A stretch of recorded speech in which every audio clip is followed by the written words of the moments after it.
കരീം ക എന്ന ചുരുക്കപ്പേരിൽ അറിയപ്പെടുന്ന നമ്മുടെ കളമരം എരീമിനെ നിങ്ങൾക്ക് എല്ലാവർക്കും അറിയാം എന്ന് ഞാൻ വിചാരിക്കും. അദ്ദേഹം വലിയൊരു നേതാവാണ്, വലിയ വിപ്ലവകാരിയാണ്. കമ്മ്യൂണിസ്റ്റ് പാർട്ടി ഓഫ് ഇന്ത്യ മാർക്സിസ്റ്റിൻ്റെ അനിഷേധ്യ നേതാവാണ്. ഒന്നിലധികം തവണ MLA ആയിരുന്നു, ഒരു ടേമിൽ മന്ത്രിയായിരുന്നു, പിന്നീട് രാജ്യസഭാംഗമായി. ഇപ്പോൾ രാജ്യസഭാ കാലാവധി കഴിഞ്ഞു. ഈ അധ്വാനിക്കുന്ന വർഗത്തിൻ്റെ ഭാരം ചുമക്കുന്ന വലിയ നേതാവാണ്. പാവപ്പെട്ടവരുടെ പാർട്ടിയുടെ ഒരു സമ്പന്നനായ തേരാളി എന്ന് വേണമെങ്കിൽ പറയാം. അതല്ലെങ്കിൽ ഈ ഏറ്റവും വലിയ തൊഴിലാളി സംഘടനയുടെ മുതലാളി എന്ന് പറഞ്ഞാലും തെറ്റു പറയാനില്ല. പക്ഷേ ഇതുകൊണ്ടൊന്നുമല്ല ഞാൻ അദ്ദേഹത്തെ സ്നേഹിക്കുന്നത്. പുള്ളി ആളൊരു രസികനാണ്, തമാശക്കാരനാണ്. അദ്ദേഹത്തോളം തമാശക്കാരായിട്ടുള്ള നേതാക്കന്മാർ കേരളത്തിൽ തന്നെ ഇപ്പോൾ കുറവാണ്. തീരെ ഇല്ലയെന്ന് പറയാൻ പറ്റില്ല, ഉണ്ട്.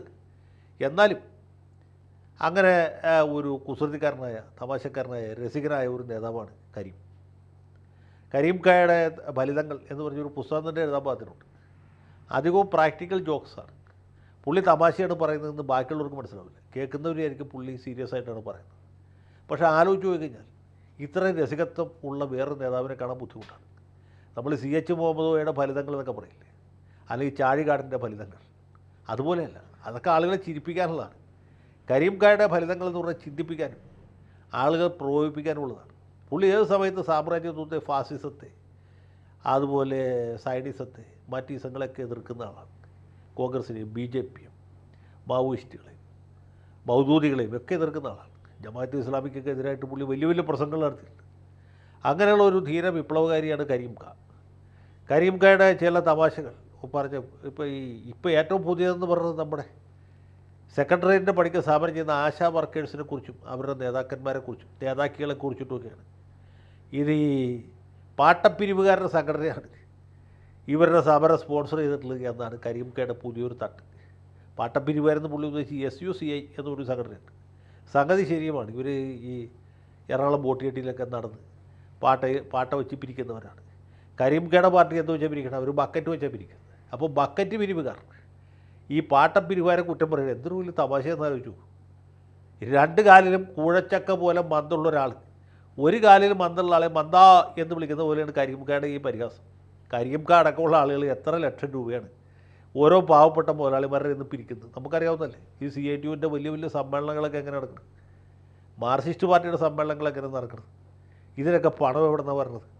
അപ്പോൾ കരീം കയ്ക്ക് ഇത് അറിയാൻ പാടാത്തതുകൊണ്ടല്ല, പുള്ളി ഇതൊക്കെ ഒരു കുസൃതിയായിട്ട് ഉന്നയിക്കുന്നതാണ്. അതുപോലെ അദ്ദേഹം പറഞ്ഞു, ഒരു ഈർക്കിൽ പാർട്ടിയാണ് ഈ സമരം സ്പോൺസർ ചെയ്തിട്ടുള്ളത്. ഈർക്കിലികൾ കുറച്ചധികം കൂടുമ്പോഴല്ലേ ചൂലുണ്ടാകുന്നത്. ഈ ചൂലുകൾ നയിക്കുന്ന പാർട്ടിയിലല്ലേ കരീം ക നേതാവായിട്ടിരിക്കുന്നത്. അദ്ദേഹം തന്നെ ഈ വിവാദത്തിൽപ്പെട്ട ഒരാളല്ലേ, ഒന്ന് ആലോചിച്ച് നോക്കും. അപ്പോൾ ആരെയാണ് കുറ്റപ്പെടുത്തുന്നത്? ചൂലുകൾ ഈർക്കിലികളെ കുറ്റപ്പെടുത്തുന്ന കാലമാണ്. ഇതാണ് ഞാൻ പറഞ്ഞത്, ഇദ്ദേഹത്തെ പോലെ കുസൃതിക്കാർ കേരള രാഷ്ട്രീയത്തിൽ കുറവാണ്. ഇത് പറയുമ്പോൾ എനിക്ക് ഓർമ്മ വരുന്നത് പുള്ളി കഴിഞ്ഞ പാർലമെൻറ്റ് തെരഞ്ഞെടുപ്പില്ല, കഴിഞ്ഞ മുമ്പത്തെ തെരഞ്ഞെടുപ്പിൽ നടത്തിയ ഒരു കുസൃതിയാണ്. അന്ന് പ്രദീപ് കുമാറാണ് കോഴിക്കോട്ട് CPMൻ്റെ സ്ഥാനാർത്ഥി. പ്രദീപ് കുമാർ വലിയ പ്രതിച്ഛായയുള്ള ആളാണ്. പക്ഷേ എന്തോ കാരണത്താൽ കരീം കയ്ക്ക് അദ്ദേഹത്തോട് അത്ര തന്നെ പ്രതിപത്തിയില്ല.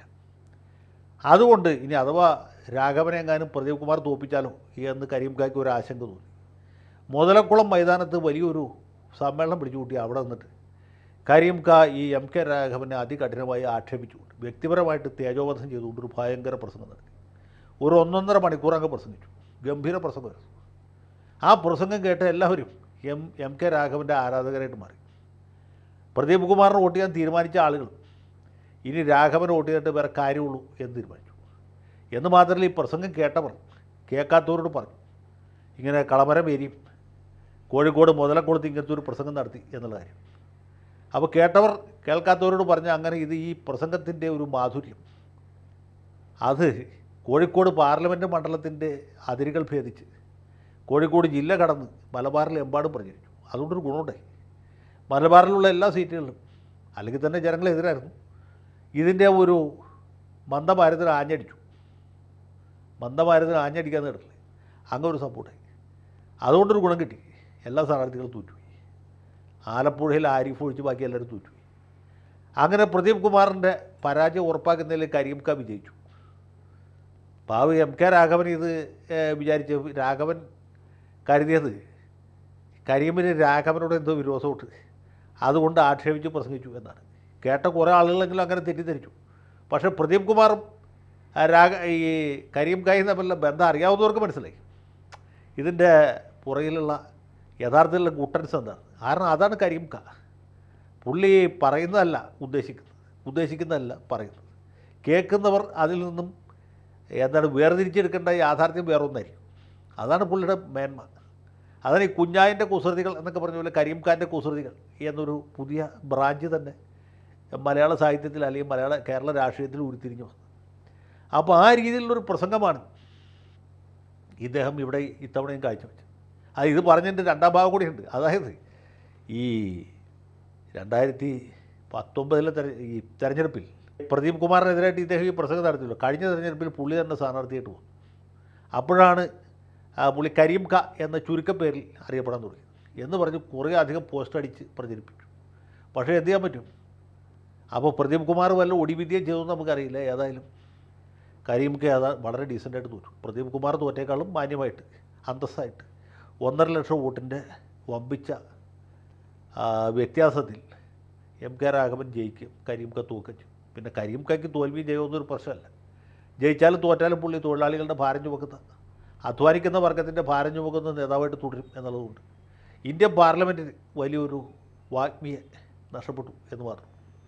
ഇനി പുള്ളിയുടെ ഇപ്പോഴത്തെ പ്രസംഗത്തിൻ്റെ സ്വാരസ്യം എന്താണെന്ന് നിങ്ങൾക്ക് മനസ്സിലാകും. ഇത് വെറുതെ SUCIയെ പരിഹസിക്കാൻ വേണ്ടി പറഞ്ഞതല്ല, അല്ലെങ്കിൽ ഇർക്കിൽ പാർട്ടികളെ പരിഹസിക്കാൻ വേണ്ടി നടത്തിയതല്ല, പാട്ടപ്പിരിവിനെ എതിർക്കാൻ വേണ്ടി പറഞ്ഞതല്ല. പുള്ളിക്കറിയാം ഇങ്ങനൊരു പ്രസംഗം നടത്തിയാൽ അതിൻ്റെ പ്രത്യാഘാതം എന്തായിരിക്കും എന്ന്. മാതൃഭൂമിയും മലയാള മനോരമയും ഏഷ്യാനെറ്റും എന്തിനും മീഡിയ വണ്ണും ജനം ചാനലും വരെ സകല ആളുകളും ആശാ വർക്കർമാർക്ക് വേണ്ടിയിട്ട് നെഞ്ചത്തടി നിലവിളിയുമാണ്. ഈ പാവങ്ങളുടെ കണ്ണീര് കാണുന്നില്ലേ സർക്കാർ എന്ന് ചോദിച്ചു.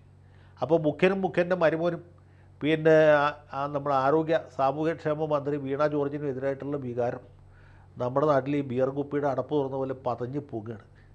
ആ പതഞ്ഞ് പൊങ്ങുന്ന സമയത്ത് ഈ ഉന്തിന് പുറകെ ഒരു തള്ളും കൂടി കൊടുക്കുന്ന പരിപാടിയാണ് കരീം ഖാ ഇപ്പോൾ ചെയ്തിട്ടുള്ളത്. ഇർക്കിൽ പാർട്ടി അല്ലെങ്കിൽ പാട്ടപ്പിരിവുകാർ എന്നൊക്കെ കേൾക്കുമ്പോൾ ഈ സമരം ചെയ്യുന്ന ആളുകൾക്ക് മാത്രമല്ല, വെറുതെ നിൽക്കുന്ന ആളുകൾക്ക് പോലും വലിയ ഏനക്കെട്ടുണ്ടാവും. ഇവരെക്കുറിച്ചൊക്കെ ഒട്ടും സഭ്യമല്ലാത്ത പരാമർശങ്ങളാണ് നാട്ടുകാർ നടത്തുന്നത്. അങ്ങനെയുള്ള പരാമർശങ്ങളുടെ ആക്കം വർദ്ധിപ്പിക്കുക, അതിൻ്റെ രൂക്ഷത വർദ്ധിപ്പിക്കുക എന്നുള്ളതാണ് കരീം ഖായുടെ ഉദ്ദേശം. കാരണം കോഴിക്കോട്ട് സ്ഥാനാർത്ഥിയാക്കി നിർത്തിയതും തോൽപ്പിച്ചതുമൊക്കെ ആരാണെന്ന് മൂപ്പർക്ക് നന്നായിട്ട് അറിയാം. എന്തിനു വേണ്ടിയാണ് കോഴിക്കോട്ട് സ്ഥാനാർത്ഥിയാക്കിയത്, എന്തിനു വേണ്ടിയാണ് പുള്ളി ഇങ്ങനെ വിഡ്ഢിവേഷം കെട്ടിച്ചതെന്നും 1.5 ലക്ഷം വോട്ടിന് തോൽക്കുന്ന സാഹചര്യം ഉണ്ടാക്കിയത് എന്തിനാണെന്നും നമുക്കറിയില്ലെങ്കിൽ കരീം ഖായ്ക്ക് നന്നായിട്ട് അറിയാം. അപ്പോൾ അതിനൊരു പ്രതികാര നടപടിയായിട്ടാണ് ഈ മുതലക്കുളം പ്രസംഗത്തിൻ്റെ 3ാം ഭാഗമാണ് പുള്ളി ഇപ്പോൾ ഈ ആശാ വർക്കർമാരുടെ സമരത്തെക്കുറിച്ച് നടത്തിയിട്ടുള്ളത്. കരീം ഖായെക്കുറിച്ച് പിണറായി വിജയന് ഒരു ചുക്കും ഇതുവരെ മനസ്സിലായിട്ടില്ല എന്നുള്ളതാണ് ഇതിൻ്റെ ഏറ്റവും ചുരുങ്ങിയ യാഥാർത്ഥ്യം.